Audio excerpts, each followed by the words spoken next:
Bismillahirrahmanirrahim. Assalamualaikum warahmatullahi wabarakatuh.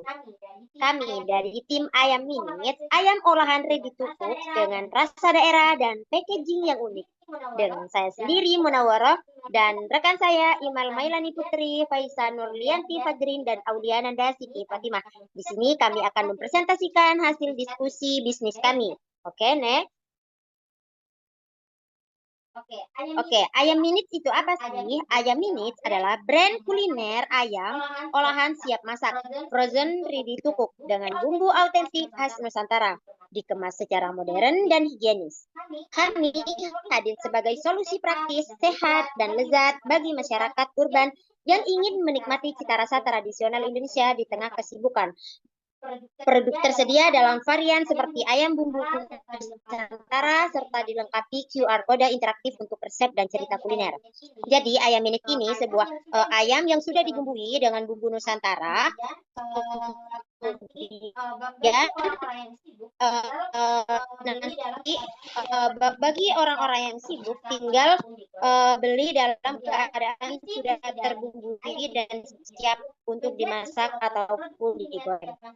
Kemudian, visi misi dari tim Ayam Minit ini yaitu menjadi pelopor produk kuliner siap masak khas Nusantara yang praktis, berkualitas, dan berkelanjutan di Indonesia. Bahan khas daerah dengan cita rasa autentik, kemudian mengedepankan proses produksi yang higienis, praktis, dan ramah lingkungan. Kemudian meningkatkan literasi kuliner lokal melalui produk, kemasan, dan cerita budaya. Dan yang terakhir, mendukung peternak dan produsen rempah lokal dalam rantai pasok yang adil dan berkelanjutan. Oke, next. Oke, di sini terdapat beberapa struktur organisasi dari Ayam ini tersendiri. Yang pertama ada founder dan direktur utama oleh saya sendiri, kemudian ada manajer produksi oleh rekan saya yaitu Faisa Nurlianti Fajrin. Kemudian ada manajer pemasaran dan konten oleh Imal Mailani Putri dan quality control and kemasan itu oleh Aulia Nanda Siti Fatimah dan admin penjualan dan pelanggan oleh Faisa Nurlianti Fajrin. Oke, next. Nah, di sini ada beberapa bumbu Nusantara yang kami ambil. Yang pertama ada ayam asap Madura, ayam Klaten kecap bakar, ayam lado hijau padang, ayam rica-rica Toraja, ayam kemangi Manado. Mungkin di sini ada 5 varian Nusantara yang menjadi ciri bumbu khas ayam minit. Produk disajikan dalam kemasan modern yang dilengkapi QR kode berisi tutorial masak, cerita budaya asal daerah, dan saran penyajian. Pelanggan hanya perlu menggoreng, memanggang, atau mengukus sesuai petunjuk. Jadi untuk pelanggan yang belum tahu cara penyajiannya bagaimana, jadi di kemasannya itu sudah ada QR yang bisa diakses cara penyajiannya, kemudian tutorial masaknya, dan cerita budaya asal daerah sesuai dengan bumbu resep Nusantara masing-masing. Gitu. Jadi untuk penyajiannya sangat mudah sekali. Oke, next.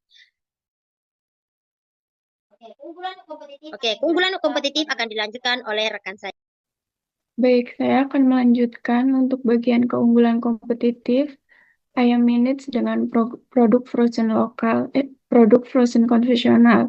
Dari aspek segi rasanya, Ayam Minutes lebih khas daerah, otentik Nusantara. Sedangkan produk frozen konvensional rasanya umum seperti barbecue, pedas, manis, dan original.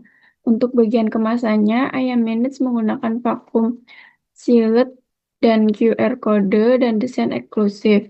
Sedangkan produk frozen konvensional plastik biasa tanpa adanya identitas.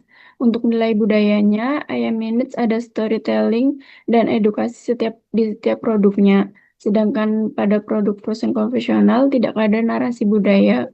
Untuk varian spesial, di Ayam Minutes bisa pilih ayam kampung, boneless, spicy level.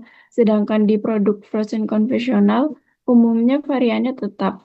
Untuk produksi berkelanjutan, Ayam Minutes menggunakan bahan lokal, pre-order, dan ramah lingkungan. Untuk produk frozen konvensional, diproduksi massal dan potensi food waste.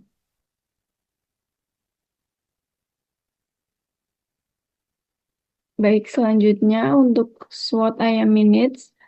Kekuatan dari ayam minute yaitu produknya unik, ayam siap masak dengan cita rasa khas daerah, untuk kemasannya modern, praktis, dan storytelling budaya.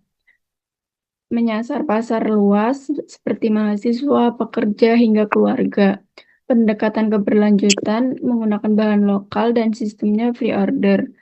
Kemudian untuk kelemahannya, mungkin ayam minute perlu edukasi pasar terhadap produk baru karena belum banyak ogistir serupa.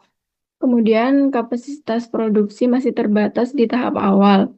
Untuk produk frozen butuh logistik suhu khusus seperti cold chain. Untuk peluang usahanya, tren makanan praktis dan sehat terus meningkat. Minat konsumen muda terhadap makanan lokal, etnik semakin tinggi. Potensi ekspansi ke hampers dan B&B seperti restoran dan atau warung frozen. Kemudian bisa masuk e-commerce makanan dan layanan langganan. Untuk ancamannya, ayam minute persaingan dari frozen food besar dengan harga yang murah. Kemudian perubahan harga bahan baku seperti ayam dan bumbunya. Kemudian untuk tantangannya dalam menjaga kualitas saat pengiriman antar kota. Untuk rencana pengembangan kegiatan ayam minutes dalam jangka pendek untuk sekarang sampai 1 tahun ke depan, program pengembangannya menambah 3 sampai 5 varian rasa khas daerah baru seperti ayam taliwang atau ayam betutu. Tujuannya untuk memperluas pilihan menu dan memperkuat citra rasa Nusantara. Kemudian menawarkan paket mix Nusantara untuk hampers atau langganan. Tujuannya menjangkau pasar gifting dan pelanggan setia. Kemudian membuka sistem pre-order mingguan via WhatsApp dan website untuk mempermudah pemesanan dan memperkuat sistem batch. Kemudian yang selanjutnya menghadirkan varian boneless dan diet rendah kalori. Tujuannya untuk menjawab kebutuhan pasar spesifik seperti diet anak-anak, dan lansia. Untuk jangka menengah 1 tahun sampai 3 tahun ke depan, program pengembangan kami akan mengembangkan produk pelengkap seperti sambal khas, nasi instan, dan frozen side dish. Tujuannya menambah nilai jual dan meningkatkan repeat order. Kemudian program pengembangan selanjutnya, mungkin kami akan membuka bot ayam minute di pusat perbelanjaan atau area kampus. Tujuannya untuk meningkatkan visibilitas dan memperluas distribusi online. Program pengembangan selanjutnya kerjasama dengan restoran, catering, dan koperasi kampus. Tujuannya agar menjangkau pasar B&B dan distribusi komunitas. Kemudian yang terakhir membangun sistem langganan otomatis via aplikasi dan website. Tujuannya untuk meningkatkan loyalitas dan efisiensi pemesanan jangka panjang. Baik, selanjutnya akan dilanjutkan oleh teman saya. Selanjutnya ada strategi pemasaran. Jadi ayam minute ini menerapkan strategi value based pricing. Jadi ayam minute menerapkan value based pricing ini berbasis teknologi, branding, saluran distribusi, harga promosi, strategi penetapan harga, reorder, dan batch cooking. Kemudian juga kami melakukan strategi promosi. Nah, jadi dalam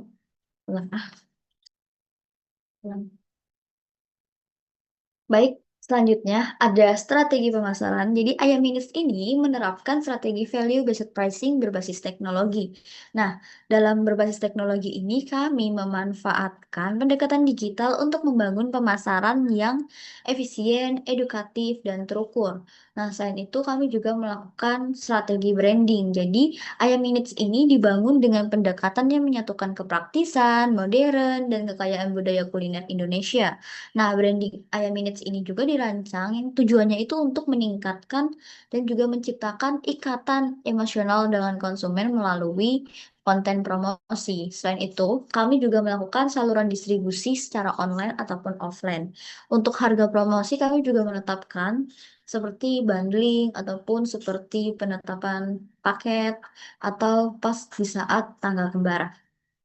Untuk strategi penetapan harganya sendiri, harga ini ditentukan dengan mempertimbangkan kualitas bahan, keunikan rasa, khas daerah, kemudian kemasan premium, serta nilai tambah seperti di kemasannya itu terdapat QR code yang menceritakan yang mendapat yang terdiri dari storytelling budaya ataupun cerita-cerita budaya. Nah, selain itu juga kami melakukan pre-order dan batch cooking dan juga promosi.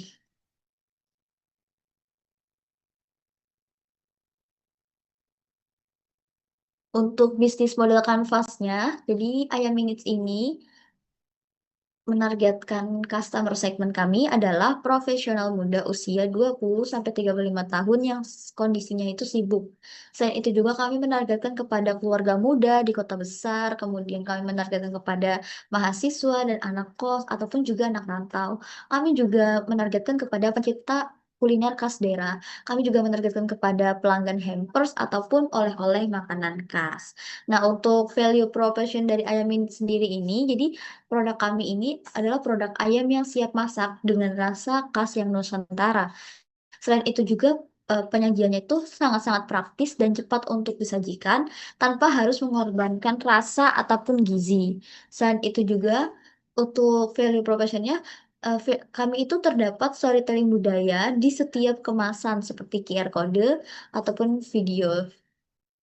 Nah, untuk kemasan yang kami miliki ini juga sudah modern dan juga eksklusif. Kami juga berkomitmen pada keberlanjutan dan bahan lokal. Untuk channelnya, tempat kami untuk menjual, kami melakukan penjualan di marketplace, media sosial, website resmi, reseller dan mitra, frozen food store, kemudian juga ke pre-order melalui WhatsApp ataupun Google Form. Untuk customer relationship sendiri, kami melakukan hubungan dengan pelanggan dengan interaksi aktif di media sosial, sistem langganan dan bundling hemat, kemudian loyalty program dan referral.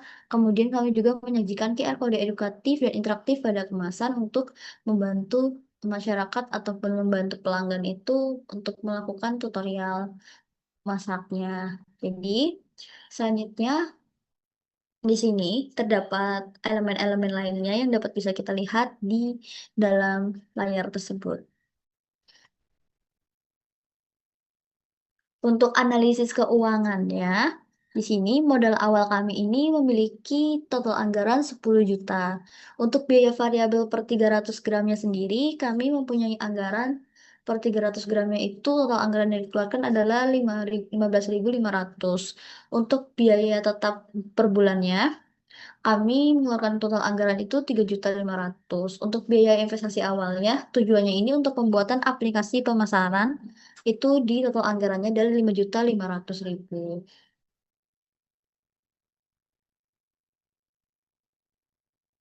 Lanjutkan yaitu ada proyeksi laba rugi keuangan di mana pada tahun pertama kami mendapatkan 300 juta dengan biaya variabel 186 juta, biaya tetap dari tahun pertama hingga tahun kelima yaitu 42 juta, total biaya 228 juta dengan laba bersih 32 juta. Untuk tahun kedua ada 360 juta dengan biaya variabel 216 juta, biaya tetap 42 juta, total biayanya 258 juta dan laba bersih 53 juta. Di tahun ketiga kami semakin meningkat pendapatannya yaitu 432 juta dengan biaya variabel 259 juta. Total biaya yang kami keluarkan yaitu ada 301 juta dengan laba bersih 72 juta. Di tahun keempat kami juga semakin meningkat untuk pendapatannya yaitu 518 juta dengan biaya variabel 311 juta dan total biaya 353 juta dengan laba bersih 95 juta. Di tahun kelima, kami semakin meningkat juga yaitu 622 juta, biaya variabel 373 juta, total biaya 415 juta dan laba bersih 122 juta. Proyeksi neraca di mana ada komponen tahun pertama hingga tahun kelima dan komponen ada aset, kas, aset tetap, akumulasi penyusutan, total, liabilitas, ekuitas, modal awal, dan laba ditahan. Untuk di tahun pertama, kas kami mendapatkan 32 juta, tahun kedua 86 juta, tahun ketiga 158 juta, tahun keempat 254 juta, dan tahun kelima 377 juta. Untuk aset tetapnya sama dari periode pertama hingga periode kelima itu tetap 10 juta. Dan itu merupakan modal awal juga untuk akumulasi penyusutan yaitu 2 juta di tahun pertama, 4 juta tahun kedua, 6 juta tahun ketiga, 8 juta tahun keempat, dan 10 juta tahun kelima. Untuk total aset selama 5 tahun terakhir yaitu di tahun pertama ada 40 juta, tahun kedua ada 92 juta, tahun ketiga 162 juta, tahun keempat 256 juta, tahun kelima 377 juta. Dengan liabilitas nol karena selama periode 5 tahun ini kami tidak memiliki hutang sama sekali. Untuk modal awalnya itu ada 10 juta, 10 juta itu sama dari periode pertama hingga periode kelima.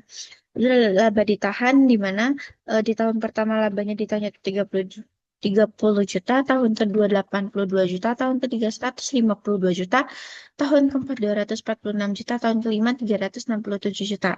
Untuk total ekuitas sendiri hampir sama seperti total aset yaitu di tahun pertama 40 juta, tahun kedua 92 juta, tahun ketiga 162 juta, tahun keempat 256 juta, tahun kelima 377 juta.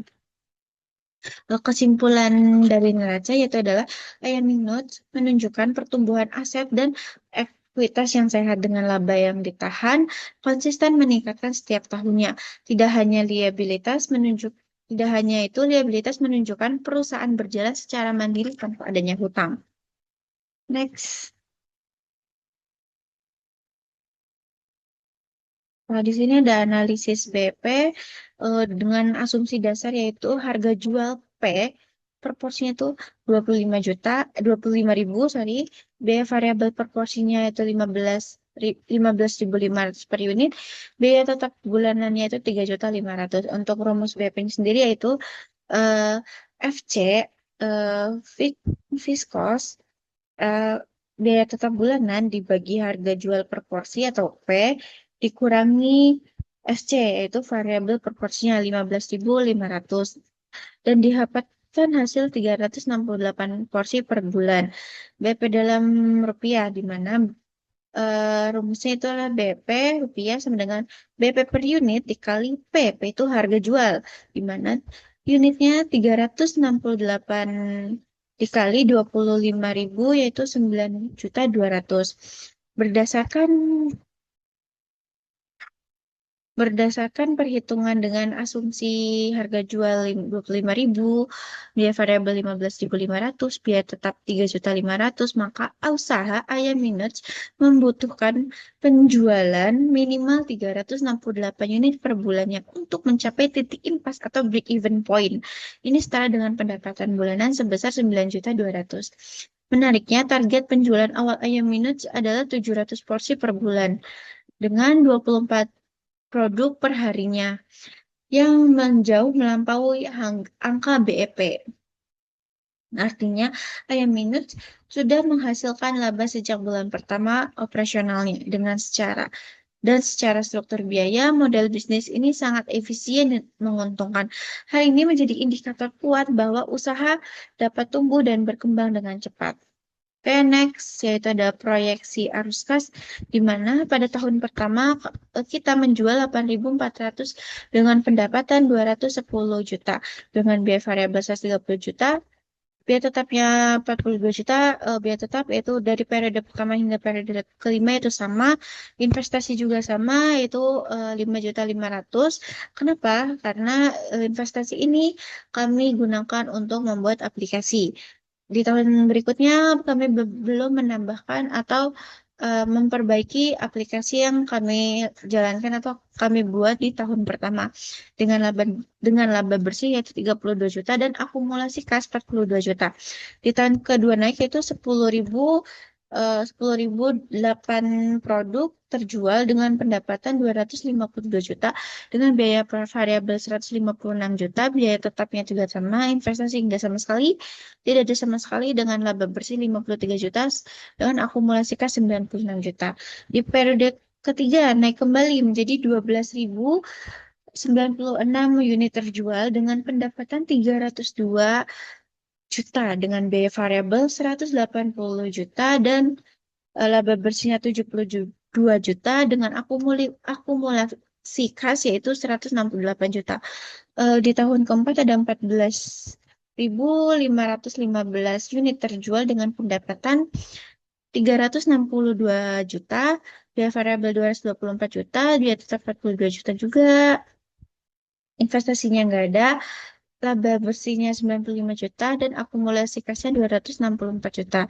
Di tahun kelima makin naik atau semakin meningkat, produk penjualan kami itu mencapai 17.418 unit terjual atau produk terjual dengan pendapatan 435 juta, dengan biaya variabel 270 juta, dengan laba bersihnya adalah 122 juta, dan akumulasi kasnya 387 juta. Laba bersih meningkat dari tahun pertama hingga tahun kelima. Akumulasi kas bertumbuh setiap tahunnya secara positif menunjukkan cash flow yang sehat dan berkelanjutan. Investasi awal hanya di sini ya, karena kami membuat aplikasi hanya di tahun pertama dan belum memperbaiki aplikasi di tahun kedua, ketiga, keempat, dan kelima. Next. Terima kasih. Ini adalah dari kami. Ayam Minut, Ayam Halam Nusantara. Wassalamualaikum warahmatullahi wabarakatuh.